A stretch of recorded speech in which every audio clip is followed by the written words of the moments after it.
Son las 7 de la mañana con 42 minutos, 7:42. Le adelantábamos antes de la pausa que sostendríamos una plática con el senador Daniel Gutiérrez Castorena, senador por Aguascalientes del Partido Morena. Y le agradezco mucho, me tome el enlace telefónico. ¿Cómo estamos, senador? Muy buenos días.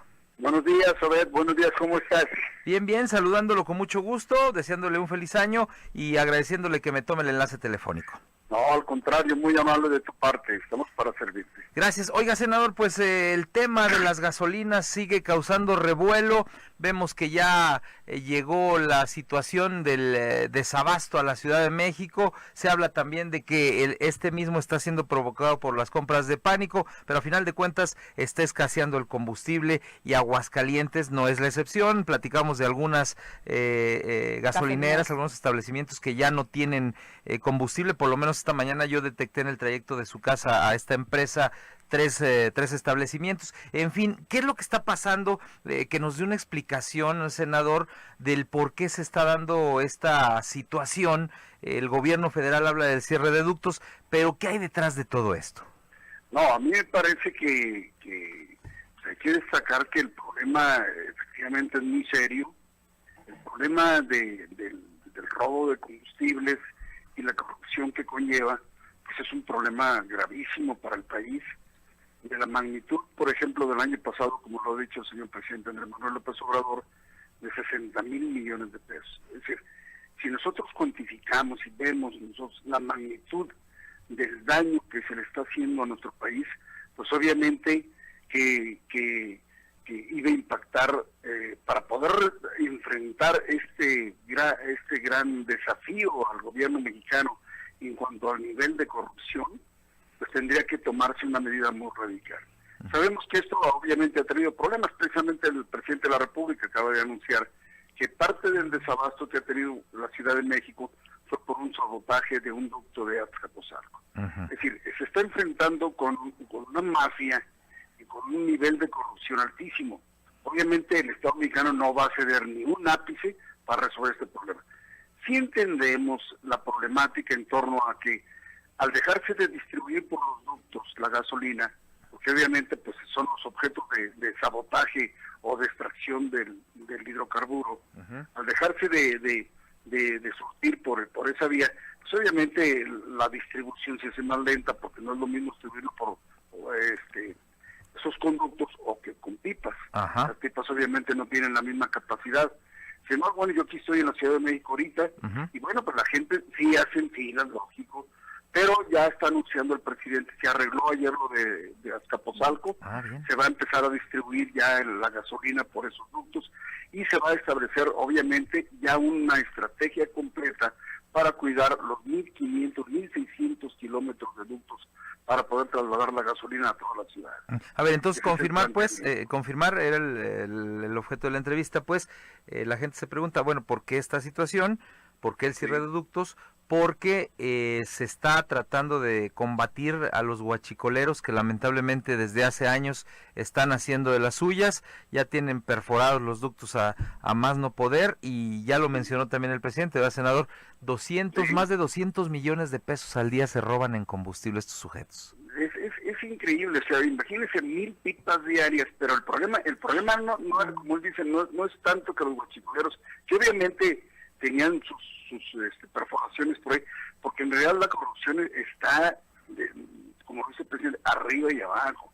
Sí sabían, había mecanismos de control en donde si un ducto baja la presión porque se está extrayendo ilegalmente la gasolina, se detectaba inmediatamente, y sin embargo no se hacía nada. Otra, redes alternas, es decir, ductos alternos en donde se llenaban las pipas para mandarse. Otra, ¿quién la compra? ¿Quién la compraba? Si nosotros analizamos globalmente el problema, pues es que era una red de complicidades impresionantes, en donde obviamente las autoridades sabían y no procedieron. Y eso es gravísimo, porque eso nos da una magnitud. Yo, por ejemplo, reflexionaba, ¿cómo le ganábamos a tanta corrupción? Nosotros hablábamos y mencionábamos a la gente que había que cambiar la situación de nuestro país, tanta pobreza y tanto lujo concentrado en pocas manos, Pero ¿cómo podíamos ganar si había una magnitud de recursos impresionante que fluían por otras vías? Entonces obviamente que ese dinero ahí estaba, y obviamente ese dinero está concentrado y se tiene, pero obviamente era usado para mantener esta situación de corrupción.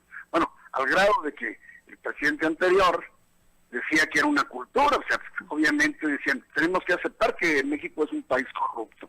Obviamente que no era cierto, pero ellos eran parte de ese, al conocer del problema del robo que se hacía Pemex, pues eran cómplices. Exacto. Oiga, y dice, es tan obvio que cualquiera lo intuye. No es posible que cualquier sujeto no estudiado, o como quiera llamársele, llegue y sepa dónde está un ducto, que son áreas muy escondidas, y sepa cómo perforarlo sin que se causen daños y extraer la gasolina. Eso se requiere una capacitación o un conocimiento que me imagino gente al interno de Pemex hacía, ¿no? También, o sea, aquí está coludido gente de Pemex, aquí está coludido delincuentes comunes y corrientes y gente del crimen organizado que lamentablemente ha hecho negocio de esta situación, ¿no? No, hay técnicos especializados, porque a ver, imagínense, ¿cuándo hacían las perforaciones? Uno se preguntaba, sí, obviamente, si tú perforas un tubo, no, va pues a botar, exacto. Pero era cuando se cortaba el flujo. Uh-huh. Son datos Porque que no cualquiera los puede hacer, o acciones que no cualquiera llega y se hacían desde los centros de control. Uh-huh. ¿Sí me explico? Sí. Desde los centros de control bajan la presión, puedes perforar, entonces pones una válvula y entonces ya distribuir la gasolina. Entonces si abres de nuevo los ductos para que la presión se dé y puede extraerse la gasolina. Entonces nos damos cuenta que había corrupción tanto de autoridades como de especialistas, como de sindicatos de petróleos, y luego los que se encargaban ahí de llevarse la gasolina, que no eran solo guachicoleros, porque pues hay 1000 pipas, como es 1000 pipas que nadie los detecte. Sí. Obviamente estaban coludidos. Toda esa estructura de corrupción venía desde arriba hasta abajo. Y el huachicol, más bien, como lo dijo el presidente, era una pantalla. La gran cantidad de gasolina extraída era prácticamente por otras vías que estaban ligados con la estructura administrativa de Pemex. No hay otra explicación. No puede explicárselo. Ahora, lo interesante que yo sí quiero destacar es cómo precisamente ante esta urgencia nacional, hasta esta emergencia nacional, yo sí le llamaría, se trate de manipular la conciencia de la gente diciendo que este gobierno es un gobierno ineficaz porque lo debe haber previsto. Tenemos 3 sexenios con ese problema y nunca lo habían querido enfrentar. Fíjese que ha habido algunos señalamientos, senador, precisamente de la oposición, de legisladores federales, en donde dicen, estamos de acuerdo, el PRI y el PAN, por ejemplo, estamos de acuerdo en esto, pero sí se debió de haber realizado una planeación previa para no llegar a este déficit de combustibles. Y yo diría al revés, ellos que tuvieron el control del poder, tanto priistas como panistas, porque no hicieron nada. O sea, ¿desde cuándo? Dice Felipe Calderón, yo me di cuenta del robo del huachicol y lo combatí. Sí, pero no lo acabó, no tomó medidas drásticas. Pues ahí hay omisión o complicidad. Desde Fox viene ese problema, no lo enfrentaron. Obviamente que la magnitud del desafío pues es muy grande porque los intereses, imagínense una mafia que ostenta y que percibe 60,000 millones de pesos. No nos imaginamos, no nos cabe entender hasta a qué niveles de corrupción habían alcanzado y de complicidad, pero no lo enfrentaron. Ahora que dicen, oye, hay carros, filas de 15 carros esperando, pues sabemos que es un problema que afecta a los ciudadanos. Sin embargo, el daño que se le estaba haciendo y que se le está haciendo a la nación no se puede sostener, se tiene que erradicar, y obviamente para tomar medidas radicales sí existe hasta el fondo. No hay otra alternativa. En concreto, senador, el tema del cierre de ductos, ¿para qué es? Hablando técnicamente, ¿para tapar los hoyos que se hicieron? ¿O cuál es el objeto técnico de esto? Bueno, el cierre se hizo porque, pues es que como usted no mencionó, pues había un perforadero por todos lados. Pues había que verificar, checar, controlar, ver por dónde estaban la disminución de la presión, de tal forma que se pudieran detectar y obviamente subsanar esos daños a los ductos. Bien. Oiga, y para cuándo pues ya me da esta noticia buena, ya se abrió este ducto allá de Azcapotzalco, me dice, Sí. y para cuándo podría ya regularizarse esto, cuánto tiempo tardará el gobierno en Anuncia revisar el presidente que la Ciudad de México se va a regularizar ya empieza hoy a regularizarse el flujo de la Ciudad de México, y obviamente a la medida que se vaya corrigiendo y crean mecanismos de control y de seguridad para todos los ductos, pues obviamente va a fluir, ese problema se va a acabar ya. Claro, como dice el presidente, pues sí se pide a los ciudadanos que comprendan y que comprendan la situación por lo que está viviendo nuestro país, pero que colaboremos precisamente, porque eso ya se debe de acabar. Ni corruptos de arriba de cuello blanco, ni corruptos guachicoleros de abajo. ¿Por qué? Porque ese daño es muy grande, y obviamente si queremos sacar adelante nuestro país, nosotros no podemos mantener esa situación más. Perfecto. Entonces yo creo que, claro que el histrionismo y los otros partidos ahí haciendo escándalos, yo los dos se agarran las vestiduras diciendo que qué va a pasar el taxista que no puede trabajar, la señora que no pudo llevar a su hijo que porque le faltaba gasolina. Obviamente, ¿qué queremos? Un México sin corrupción, un México que esos recursos se destinen para el bienestar de la sociedad en programas sociales que efectivamente ayuden a los jóvenes, a los ancianos, o seguimos teniendo una clase política podrida. Yo creo que no se vale. Perfecto, Entonces, senador.